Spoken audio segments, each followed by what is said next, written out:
Good morning, all. Today I'm going to speak about Arrow Debreu Model. Arrow Debreu Model also, become a very important model as far as the economic theory is concerned, and especially from when we speak about the general equilibrium analysis. This particular model gained a very important position.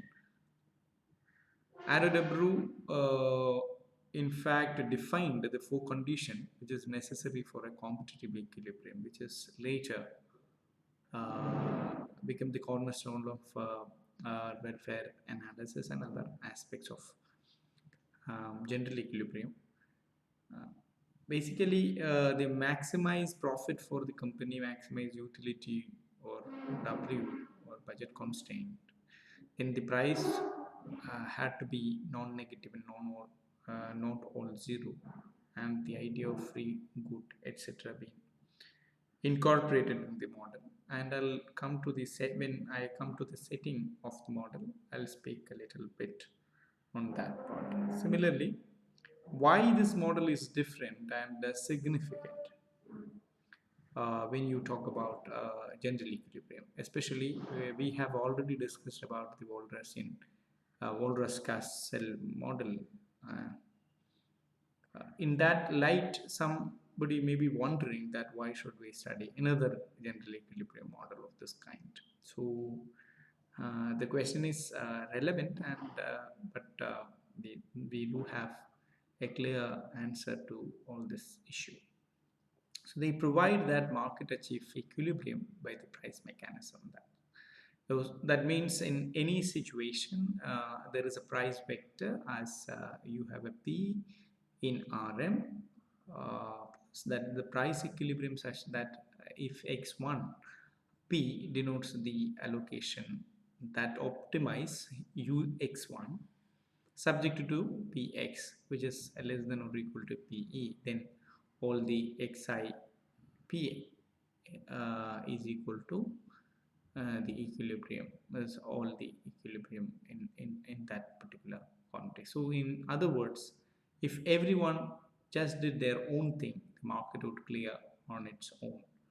So this is actually in fact quite contrary to what we have seen in the previous semester, especially by the work of we have already seen critically the Nash setting of game theory and the notion of Adam Smith, especially speaking about every individual, if they do better, then the society will be at its best. So that is a kind of approximation one can immediately observe from this particular one. This is completely different to that of the general equilibrium perspective of Walras. And once this lecture is completed, then you may understand why this stand distinct. I don't want to actually speak right now on that. So in that is the parallel which I would like to basically draw. That is, if every individual works in their own best way, then the market will be actually players. This is an approximation of an Adam Smith's perception. That is, if all the individual do their best, then the society will also do. So this is in fact questioned by the logic of Nash, and he proved that if all the individuals do their best, doesn't mean that the society is going to be actually doing its best. And even significantly, the contribution of Arrow as part of the social choice framework is in fact spoke a little uh, different to that of this particular one. So, and Arrow himself said that it's impossible to have individual collectivization of individual choice forming a social choice. So it is impossible. So that is what is actually the kind of things which we will discuss later while we introduce in the imperfect scenario. But even in the perfect scenario, so it's difficult. to have that sort of observation. So I'll come to that once we proceed towards the information asymmetry issue and other stuff. So let me come to the model, and definitely the model is significant because it produces equilibrium, that is W, any communication between the parties, and the market is invisible hand. Okay.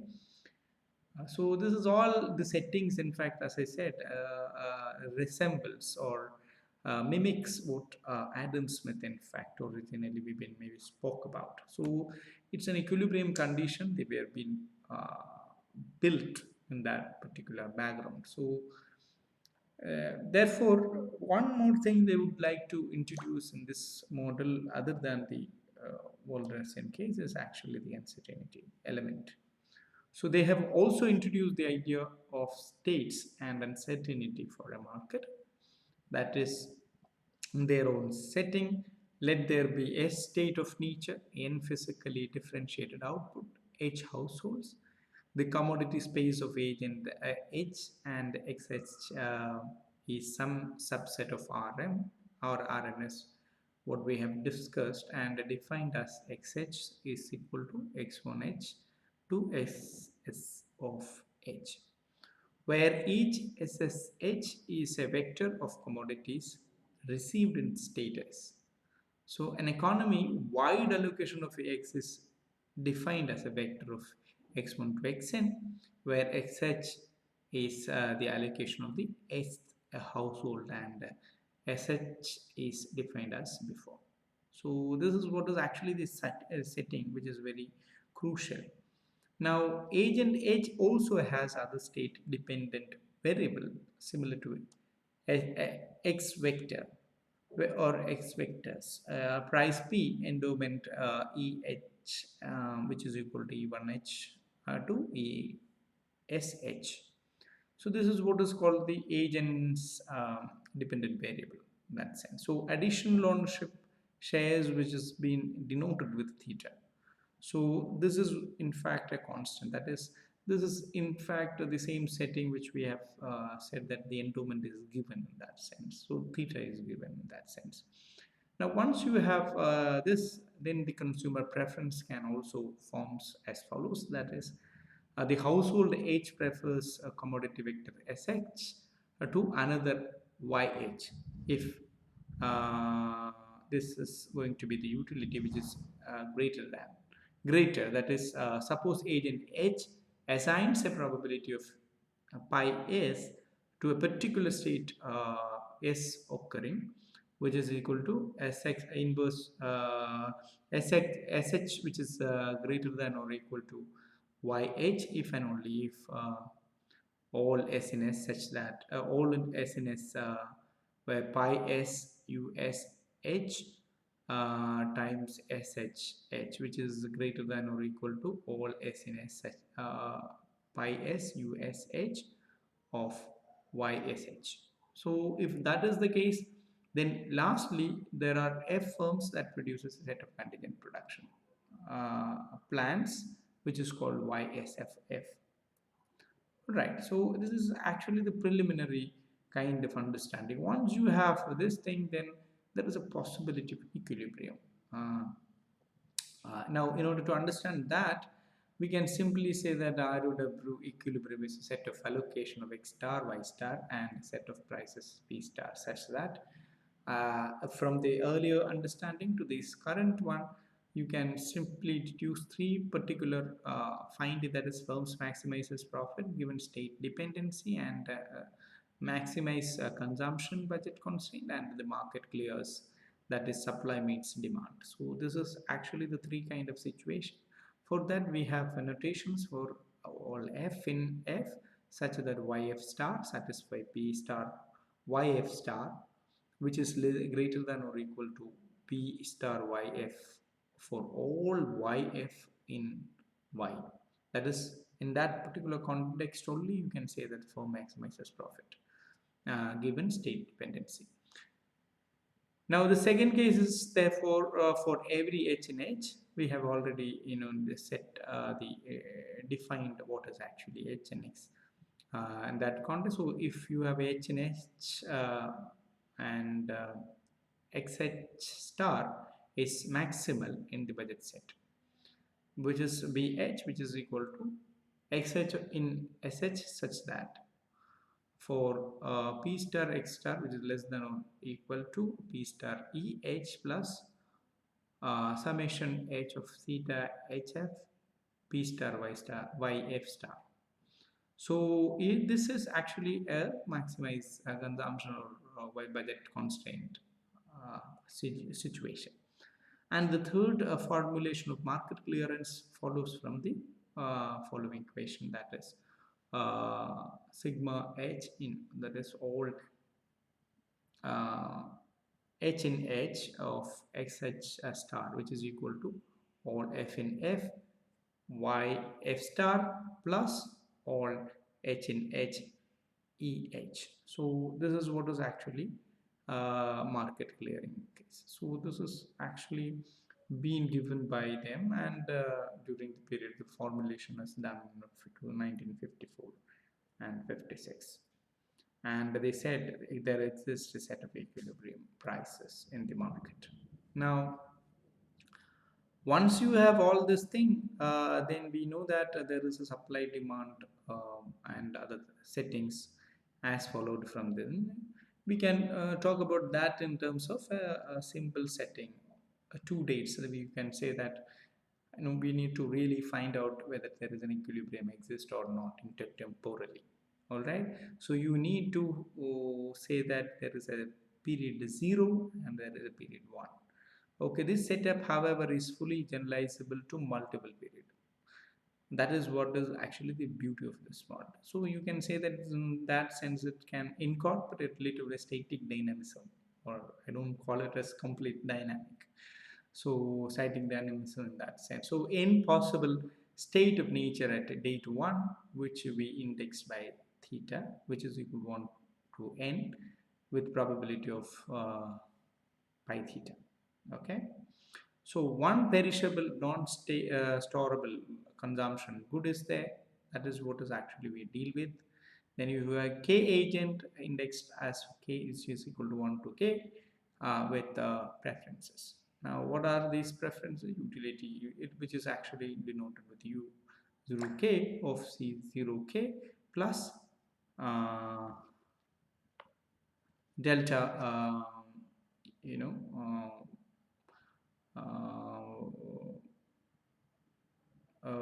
k of all summation of all the theta which is given pi theta, which is I have already said the probabilities of pi theta times uk of c theta k. So this is what is actually called the preference sets in that sense of k agent. Now in addition, agent k dash endowment, k's endowment is described by the vector. We have already defined what is E.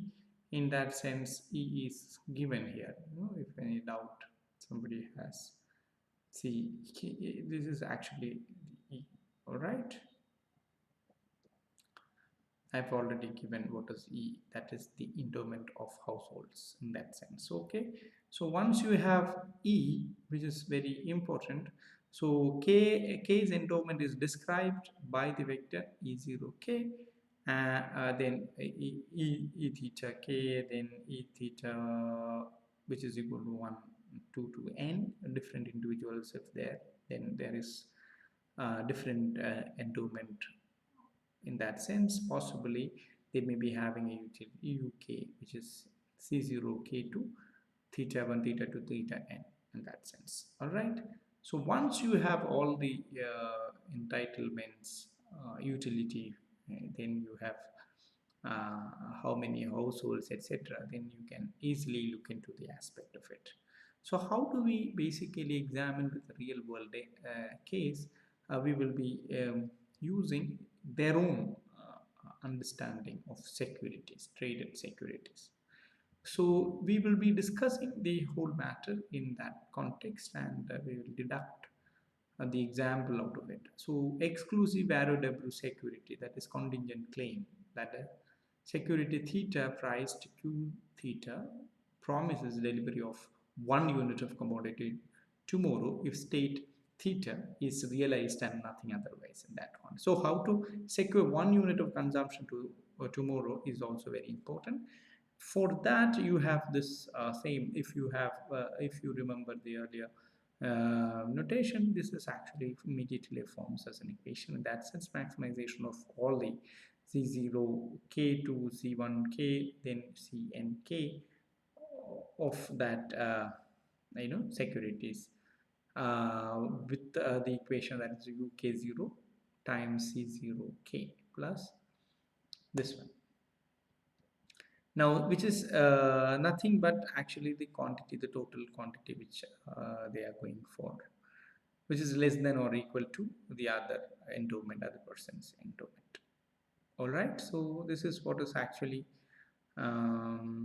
normally one has to look into. So the equilibrium is set of prices which is Q1 to Qn such that you have two conditions at those price, that is C0k to Cnk solves problem P for all k, and second sigma k is equal to 1 of k, C0k which is equal to sigma E0k, and for every theta you have this equation as to follow. All right, now once you have this thing in place, then competitive equilibrium and Pareto optimality can be easily understandable. So in order to understand it is in a more empirical way, the same equation we can substitute with numbers.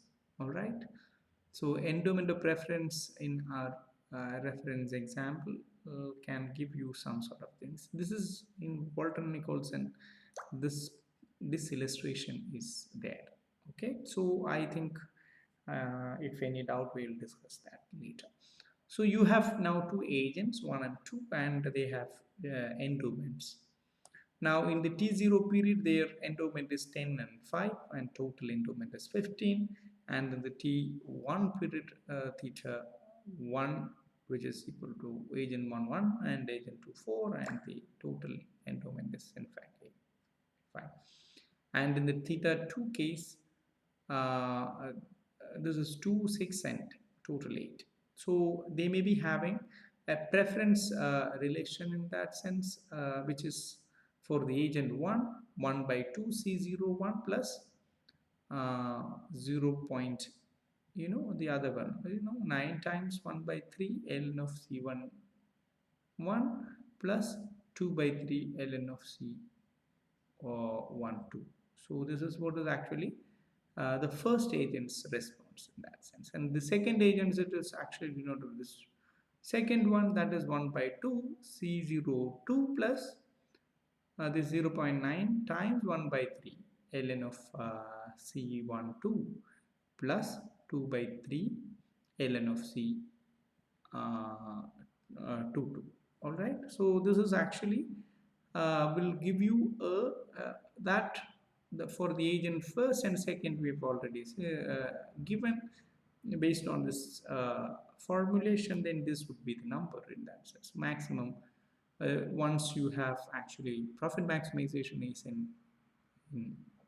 in place, then you have 1 by 2 of 10 plus 1 q plus 2 q minus C1 q1 minus C2 q2 for one first person plus 0.9 times 1 by 3 of the ln of 1 by 3 ln of C1 plus 2 by 3 ln of C2. So you just substitute the same in that sense such that you have this equation. Similarly, you can actually attribute the same thing to the agent 2, then you will get the number substituting. You will get Q1 and Q2 to solve a finance problem in that sense. Okay, so you have two observations you can make for agent 1 and agent 2 in that context. Now if you that is how the question we said, how we trade the security, how secure 1 unit of consumption tomorrow is actually the result of this. So you have C1 plus C2 is 5 and C1 plus C2 of the second person is actually 8. So if that is the case, then you have a Q theta which is given as the first equation, that is the price of good if and only if theta is realizable divided by price of good to today, not today, it is today. So that is, you have an expected margin utility of k theta divided by margin utility of k0, that sense. All right, so that is also going to give you a result which is in this case 2.5 and 4 if you calculate in that sense. All right, how that has been achieved, it is quite clear. Now you can do the same exercise and see that the post different attributes. Is it now, the question is that whether this result is Pareto optimal. All right, that is H1 and H2 are satisfied. Now to understand that, you can have the optimality test. For that you have the same equation. In that sense, you have the first different C0, C1, C2 case plus you have lambda with the utility of the other person such that you will get, you substitute that numbers to here and you will get it. Okay, so the exercise is there. So you will find out the equation which the first one is called an interior versus a corner solution. It's a result. Sorry. Yeah. Now we had already looked into the post-trade case. Sorry, the pre-trade, not the pre-trade. Yeah, the post-trade case is here. I'm sorry.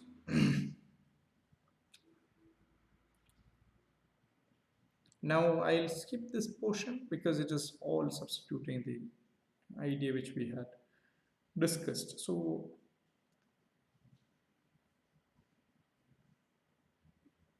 the result of the Pareto optimality and the risk sharing is the following. That is, if one of the two agents is fully insured, the other must be as well insured. There is actually a reciprocity in that context is being followed due to the nature, which is you basically reciprocate. That is, if I take risk, then you are also having actually compulsion to take. Why? Because otherwise any issue happens, then I may be secure but not you. So that is a kind of effect it can actually inflict upon. So more generally, if marginal substitutions are to differ from one, given that they must be equal between them, the low consumption, high marginal utility state must be the same for both agent, and similarly for the high consumption, low marginal utility state. And the third observation is that if there is an aggregate risk, however, the above reasoning is also implies that at a Pareto optimum, it is shared proportionately among agents with the same risk tolerance. Finally, if agents are differentially risk covers in a Pareto optimal allocation, the less risk covers will typically provide some insurance services to the more risk covers. And the last one is actually more generally optimal risk sharing dictates that the agent most tolerant of risk bears a disproportionate share of it. Now, if that is the case, then the agent first and second can actually solve their own problem based on their equation, as we mentioned. All right. So again, I will be talking. Now, why this is important? Because the Arrow Debreu pricing is important, because it is also talks about, in the beginning I said, the risk factors and uncertainty concerns inside the general equilibrium framework.